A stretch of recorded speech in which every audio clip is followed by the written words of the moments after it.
नमस्कार, मैं रवीश कुमार। सऊदी अरब और पाकिस्तान के बीच रक्षा समझौता हुआ है कि अगर सऊदी अरब पर हमला हुआ तो पाकिस्तान अपने ऊपर हमला मानेगा और पाकिस्तान पर हमला होगा तो सऊदी अपने ऊपर हमला मानेगा।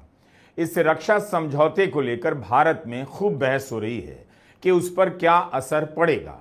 एक मजबूत राय यह है कि सऊदी अरब और पाकिस्तान के बीच समझौता हुआ है, इसका मतलब यह नहीं कि खाड़ी के देशों में भारत कमजोर पड़ गया है। इस राय का मानना है कि भारत और खाड़ी देशों के आपसी संबंध काफी पुराने और गहरे हैं, एक समझौते से बदल नहीं जाएंगे। जिस तरह से पाकिस्तान इसे भारत के संबंध में प्रचारित कर रहा है, यह उसका हल्कापन है, लेकिन इसके विरोध में कहा जा रहा है कि भारत पर गंभीर असर पड़ सकता है, क्योंकि सऊदी अरब के साथ साथ बाकी देश भी अपनी सुरक्षा के कारण पाकिस्तान पर निर्भर हो जाएंगे। अभी इसी अप्रैल के महीने में भारत और सऊदी अरब के बीच रिश्तों के नए मुकाम की बात हो रही थी, रक्षा समझौतों की बात हो रही थी, लेकिन फिर सितंबर आते आते ऐसा क्या हो गया कि पाकिस्तान सऊदी अरब का रक्षा पार्टनर हो गया और भारत के अलग थलग पड़ने की बातें होने लगी। सरकार के समर्थक कह रहे हैं कि भारत ने रूस से तेल खरीदा तो सऊदी अरब नाराज हो गया, लेकिन यह नहीं बता पा रहे कि भारत ने रूस से तेल खरीदने का सौदा किसके लिए किया, क्यों किया। जनता को तो सस्ता पेट्रोल मिला नहीं, फिर किसके फायदे के लिए रूस से तेल खरीदा गया, जिससे नाराज होकर ट्रंप ने भारत पर 25% की अतिरिक्त पेनल्टी लगा दी और अब सऊदी अरब इससे चिढ़कर पाकिस्तान से परमाणु करार कर रहा है। ऐसी ऐसी दलीलें दी जा रही हैं। लगता है चुनाव आयोग में जो लोग वोट चोरी के आरोपों के जवाब में नए नए बहाने बनाते हैं, उन्हीं लोगों को विदेश मंत्रालय भी संभालने के लिए भेज दिया गया है। भारत रूस से तेल यूक्रेन युद्ध के बाद से ही खरीदने लगा था, तब भी खरीद रहा था जब अप्रैल के महीने में प्रधानमंत्री मोदी सऊदी अरब के जेड्डा गए। उसकी हवाई सीमा में प्रवेश करते ही सऊदी अरब ने अपने फाइटर प्लेन से उनके विमान को सलामी और सुरक्षा दी। जमीन पर उतरते ही 21 तोपों की सलामी दी गई और इस सलामी का 11 सेकंड का वीडियो प्रधानमंत्री नरेंद्र मोदी ने अपने YouTube चैनल पर डाला तो उसे 1 करोड़ से ज्यादा व्यूज मिले। विदेश नीति को रील और क्लिप में बदलकर व्यूज तो ले लिए गए, लेकिन इसका जमीन पर क्या असर पड़ता है कभी बताया नहीं जाता। इस बात पर जोर दिया गया कि 40 साल बाद किसी भारतीय प्रधानमंत्री ने जेड्डा की यात्रा की है, लेकिन पहली बार जाएं या ना जाएं या 10वीं बार जाएं, इसका किसी भी देश के साथ संबंधों पर ठोस असर तब पड़ेगा जब उसमें स्थायित्व नजर आएगा। अब यह सब दिखने लगा है। अगर रूस से तेल खरीदने के कारण सऊदी अरब भारत से चिढ़ गया, तब फिर सऊदी अरब ने भारत का इतना जोरदार स्वागत क्यों किया। जिस समय प्रधानमंत्री नरेंद्र मोदी सऊदी अरब गए, उस समय संसद में वक्फ बिल पास हुआ और उनकी इस यात्रा को बढ़ा चढ़ाकर बताया गया कि इसके बाद भी मुस्लिम देश जा रहे हैं, क्योंकि उनके संबंध कूटनीतिक हैं और व्यक्तिगत हैं। इन सब बातों का कभी भी बड़े स्तर पर असर नहीं होता है। प्रधानमंत्री नरेंद्र मोदी गए, भारत के अखबारों में जो हेडलाइन बनी उसमें रक्षा पर बहुत जोर दिया गया। बताया गया कि सऊदी अरब में मोदी मोदी के नारे लगे। हिंदी हो या अंग्रेजी के अखबार, हर हेडलाइन में रक्षा या डिफेंस का जिक्र मिलेगा। लेकिन 4 महीने के बाद सऊदी अरब पाकिस्तान के साथ सबसे बड़ा रक्षा समझौता करता है। जब भारत के प्रधानमंत्री सऊदी अरब जाते हैं और सऊदी अरब अपने लड़ाकू विमानों से उन्हें बीच हवा में सम्मान देता है, तो गोदी मीडिया भारत को विश्वगुरु, विश्व शक्ति के रूप में बताने लग जाता है। सऊदी अरब के साथ रक्षा समझौते के लिए जब पाकिस्तान के प्रधानमंत्री शहबाज शरीफ सऊदी गए, तो ठीक उसी तरह से सऊदी अरब के विमानों ने इनके विमान को हवा में सलामी दी, जैसे अप्रैल के महीने में प्रधानमंत्री नरेंद्र मोदी के विमान को दी गई। शहबाज शरीफ ने ट्वीट भी किया कि रॉयल सऊदी एयरफोर्स के जहाजों ने अप्रत्याशित रूप से सलामी दी है। यह बताता है कि सऊदी अरब और पाकिस्तान के बीच आपसी भरोसा और प्यार कितना गहरा है, शहबाज शरीफ कहते हैं। बात यह है कि गोदी मीडिया ने विदेश नीति को देखने का या दिखाने का तरीका ही बदल दिया है। प्रधानमंत्री नरेंद्र मोदी किसी देश की यात्रा पर निकलते नहीं कि यात्रा को सफल बता दिया जाता है, उन्हें विश्व गुरु कहा जाने लगता है। लेकिन अब दिख रहा है कि पिछले 3-4 महीनों में पाकिस्तान किस तरह से हर महफिल में स्थान पाता जा रहा है। पाकिस्तान की आर्थिक स्थिति नहीं बदली, वह भारत की तरह चौथी या पांचवी बड़ी आर्थिक शक्ति नहीं बना, लेकिन खाड़ी के देशों में सैनिक शक्ति के रूप में उसे सम्मान तो मिल ही गया। अपनी आर्थिक हालत का सच पाकिस्तान को पता है। इसके बाद भी ऐसा क्या हुआ कि पाकिस्तान हर जगह दिखाई देने लगा है। ट्रंप पाकिस्तान की सेना के प्रमुख के साथ लंच पर 2 घंटे बिताते हैं, पाकिस्तान के प्रधानमंत्री की तारीफ करते हैं, शंघाई कोऑपरेशन ऑर्गेनाइजेशन में पाकिस्तान को आतंकवाद से लड़ने की कमेटी का अध्यक्ष बनाया जाता है। क्या आपने इस पर प्रधानमंत्री नरेंद्र मोदी का कोई बयान देखा है? देखा हो तो बताइएगा। कोई तो है जो कंधे पर हाथ रखकर पाकिस्तान को अपना दोस्त बनाकर इस पार्टी से उस पार्टी में घुमा रहा है। हम फिल्म तो एक ही देख रहे हैं, लेकिन उसमें कभी हीरो देवानंद दिखाई देते हैं तो कभी शशि कपूर। फिल्म कैसी बनेगी यह तय इस्राइल कर रहा है, पैसा किसका लगेगा जाहिर है जवाब मुश्किल नहीं।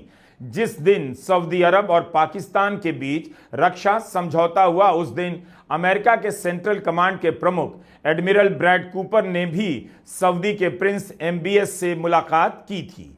अप्रैल महीने में प्रधानमंत्री मोदी ने सऊदी अरब के प्रिंस मोहम्मद बिन सलमान MBS को अपना भाई कहा था। 2019 में MBS ने प्रधानमंत्री मोदी को अपना बड़ा भाई कह दिया। भाई से याद आया, प्रधानमंत्री मोदी कतर के अमीर को भी भाई कहते हैं, संयुक्त अरब अमीरात के राष्ट्रपति को भी भाई कहते हैं, लेकिन असल में भाई कोई और हो गया। सऊदी अरब ने पाकिस्तान के साथ रक्षा समझौता कर लिया।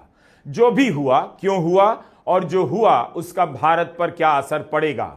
डिफेंस कॉरिडोर, स्वदेशी रक्षा उत्पादनों के बड़े बड़े आसमानी दावों से हिंदी के अखबार भरे पड़े मिलेंगे और इस इलाके के देश रक्षा के लिए भरोसा करते हैं पाकिस्तान पर। सऊदी अरब के प्रिंस MBS के साथ इस तस्वीर में पाकिस्तान की सेना के प्रमुख आसिम मुनीर भी नजर आ रहे हैं, जिनके भड़काऊ बयान को पहलगाम आतंकी हमले से जोड़ा जाता है।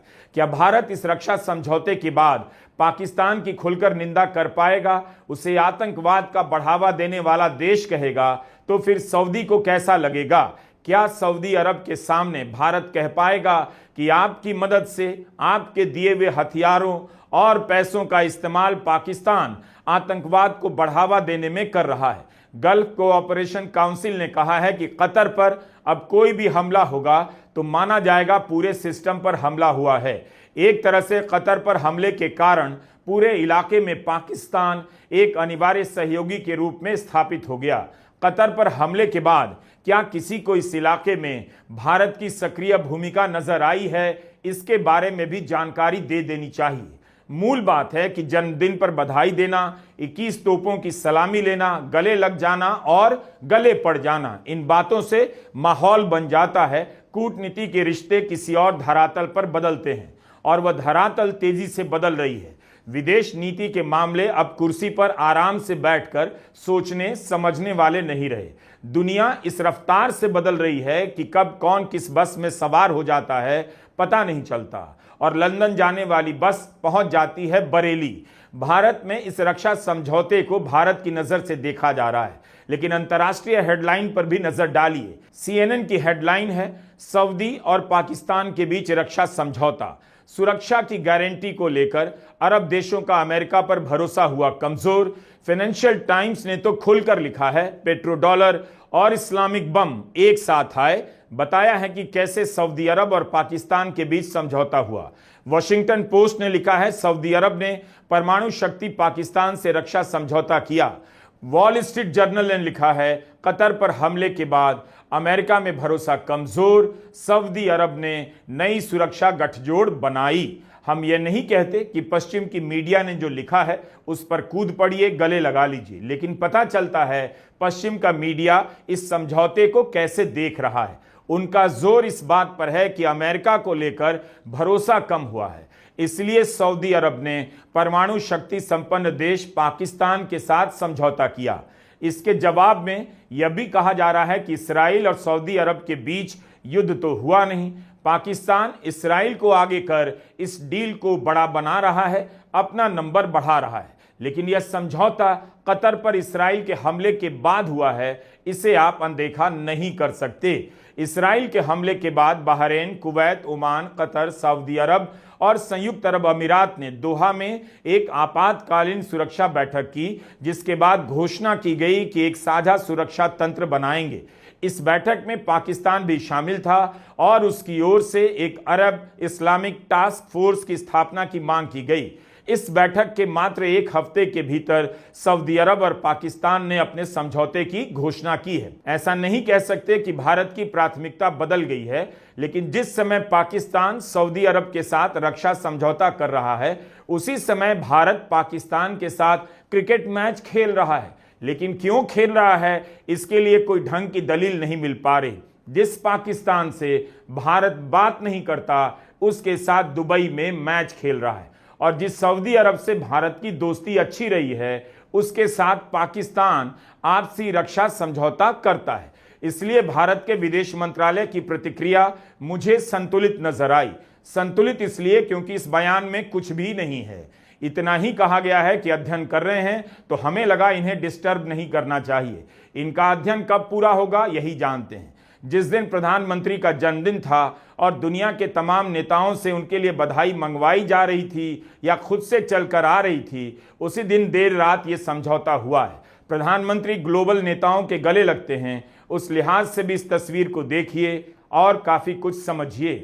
क्या भारत मध्य पूर्व के देशों में अलग थलग पड़ रहा है? इस निष्कर्ष पर पहुंचने की जल्दबाजी मत कीजिए। उन देशों के लिए भी आसान नहीं भारत को नजरअंदाज कर देना। उनका भी बहुत कुछ भारत पर निर्भर करता है और वहां काम करने वाले लाखों भारतीय उनके लिए पूंजी हैं।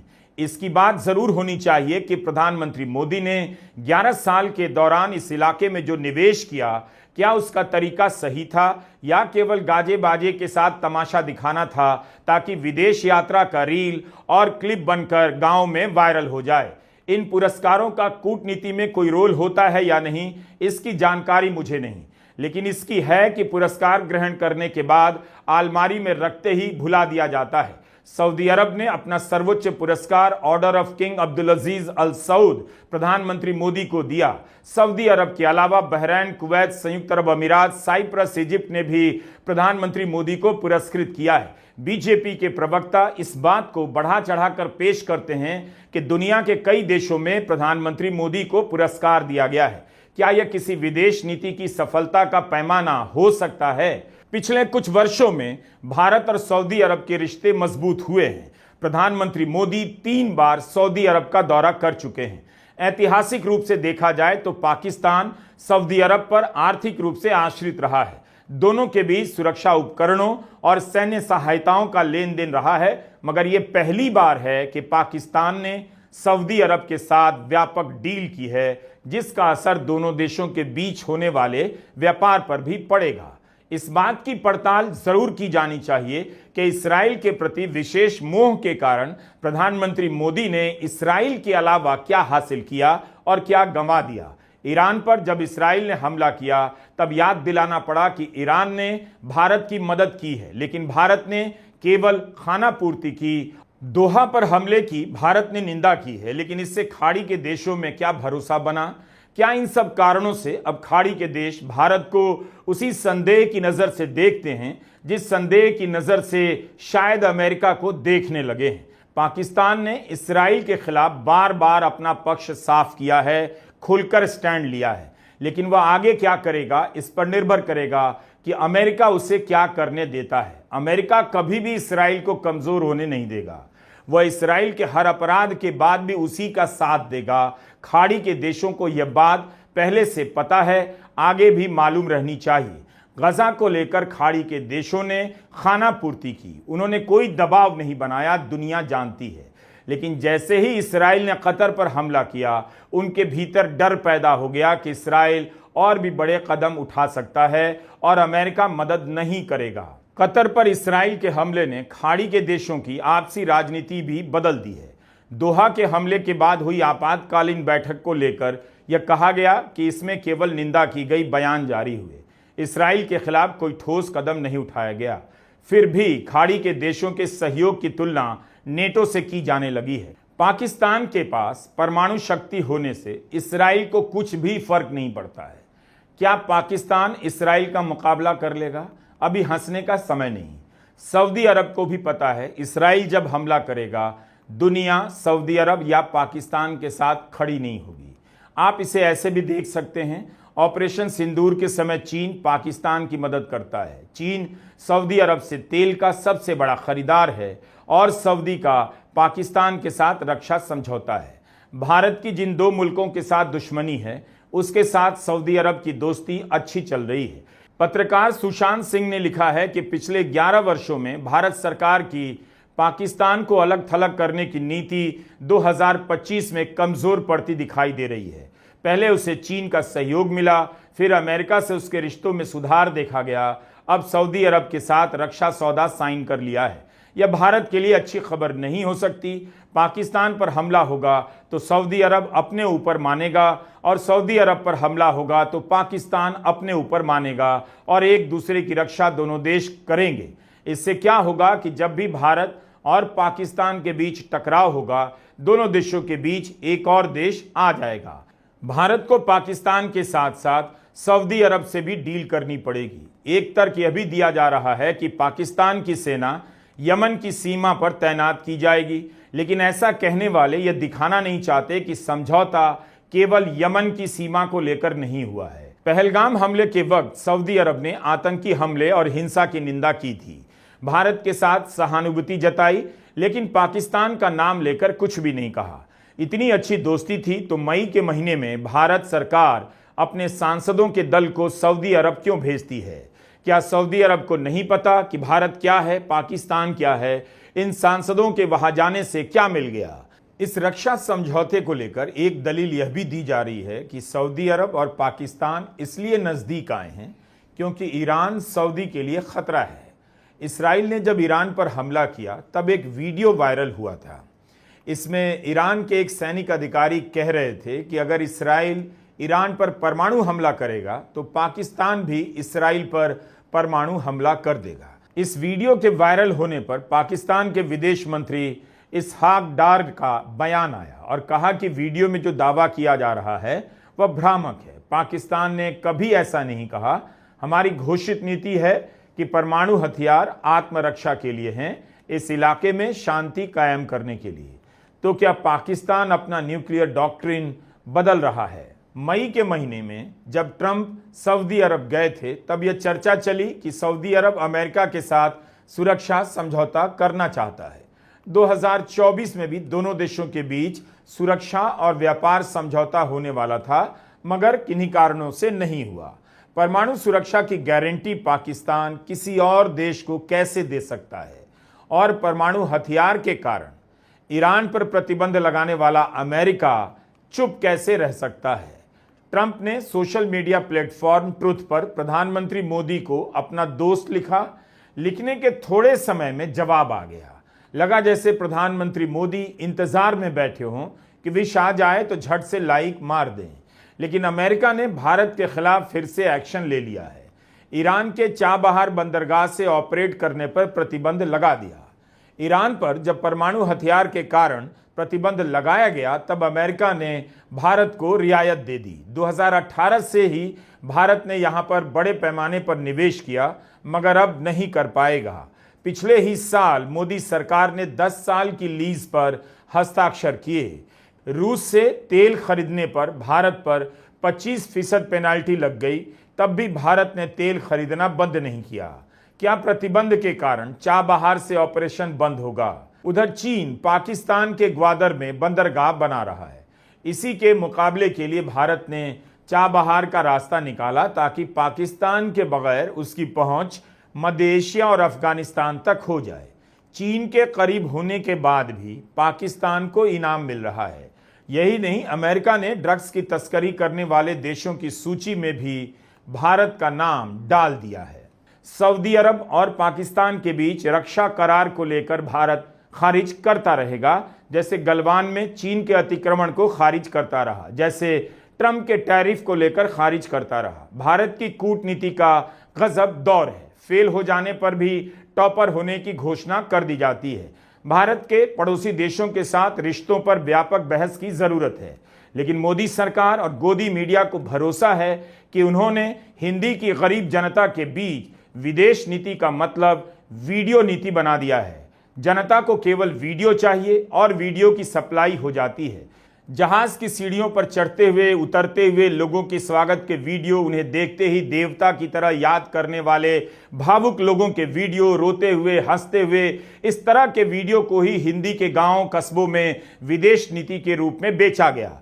लेकिन जैसे ही दुनिया एक जटिल मोड़ पर पहुंचती है, भारत की भूमिका गायब नजर आती है। चीन की यात्रा के दौरान बहुत सारे वीडियो बनाए गए, उन्हें अब कोई नहीं पूछ रहा, ना कोई उनकी बात कर रहा है कि उन दिनों की मुलाकातों से क्या निकला।